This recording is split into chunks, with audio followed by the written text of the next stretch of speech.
Right now, your phone is dying a little more than it did yesterday. Not the screen, not the case, something deeper.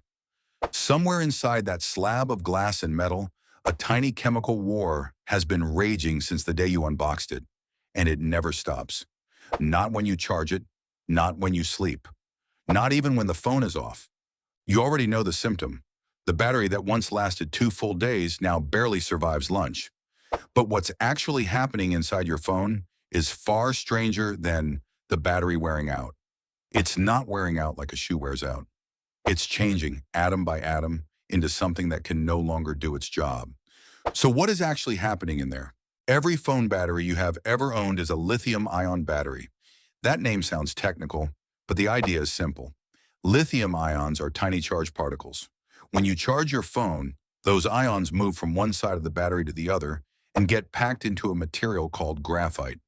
When you use your phone, they flow back, releasing energy as they go. Charge, discharge, discharge. Millions of tiny commutes a day. This whole system exists because of three men you have probably never heard of. Stanley Whittingham built the first working lithium battery in the 1970s while researching energy storage during an oil crisis. John Goodenough figured out how to make it powerful enough to be practical. Akira Yoshino made it safe enough to put in your pocket without it catching fire. In 2019, all three shared the Nobel Prize in chemistry for it. Your phone, quite literally, runs on their argument with physics. But here is the twist nobody puts in the marketing material. Every single one of those microscopic commutes damages the road a little. Lithium ions don't move through a perfect tunnel. They squeeze through a structure that flexes and swells every time it accepts a new ion. Over thousands of cycles, that structure develops cracks. Some ions get trapped permanently in places they shouldn't be, forming a thin, brittle layer scientists call the solid electrolyte interface. Sounds abstract. It isn't. That layer is why your battery holds less charge every single month, whether you like it or not. Have you ever wondered why your phone feels worse in the cold or after sitting in a hot car? Heat is the real enemy here. Not overuse, not too many charges. Heat. Chemical reactions inside your battery speed up with temperature, which is great when you want your dinner to cook faster and terrible when you want your battery to survive 5 years. A phone that spends its life at high temperature can lose capacity twice as fast as one kept cool. Sony, the company that commercialized Yoshino's design in 1991 for camcorders, learned this the hard way.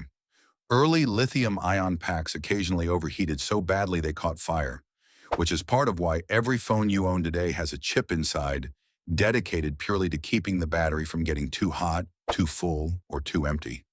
That chip is doing more than you think. It is lying to you gently for your own good.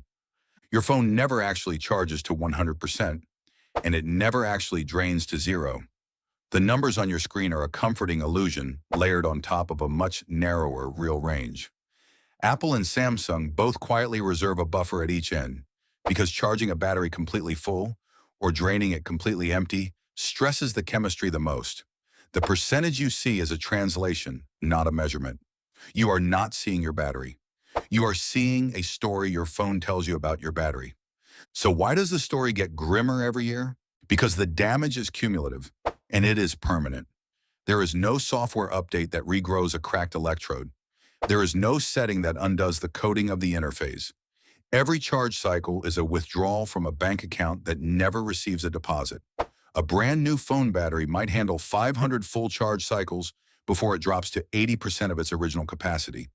That sounds like a lot until you realize a full cycle isn't one charge from the wall. It is any combination of partial charges that adds up to 100% total. Charge your phone from 60 to 90% 3 times, and congratulations. You've spent a full cycle without ever plugging in overnight. Here's the part that should genuinely unsettle you. Manufacturers know exactly how many cycles your battery will survive before you buy the phone. It is tested, measured, and built into the design from day one. Your phone isn't randomly failing. It is aging on a schedule someone else wrote. But before you assume this is some grand conspiracy to sell you a new phone every 2 years, consider the alternative problem engineers are actually fighting. Every gram of battery adds thickness, weight, and cost. Every improvement in longevity trades against how thin, how light, how fast charging a phone can be. A 2016 study published in the Journal of the Electrochemical Society found that fast charging, the very feature we all demand, accelerates capacity loss significantly compared to slow, steady charging. The convenience you crave in the morning is quietly the same convenience, shortening your battery's life by evening. So what can you actually do about a war you can't see inside a device you can't open? Keep your phone cooler. Avoid charging it to full every single night if you can help it. Avoid letting it sit at 0% for long stretches, especially in storage. None of these habits stop the chemistry. They only slow it down. The war inside your battery cannot be won. It can only be managed one careful percentage point at a time. And maybe that's the part worth sitting with. We treat our phones like solid objects, fixed and reliable, the same tool every single day. But underneath the glass, your phone has never been the same device twice.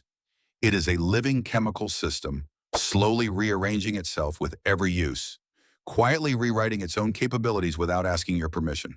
The phone you unboxed and the phone in your hand right now share a name, a shape, a case.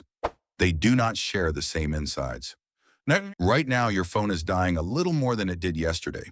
And somewhere deep in a lab, someone is already trying to build the version that finally stops.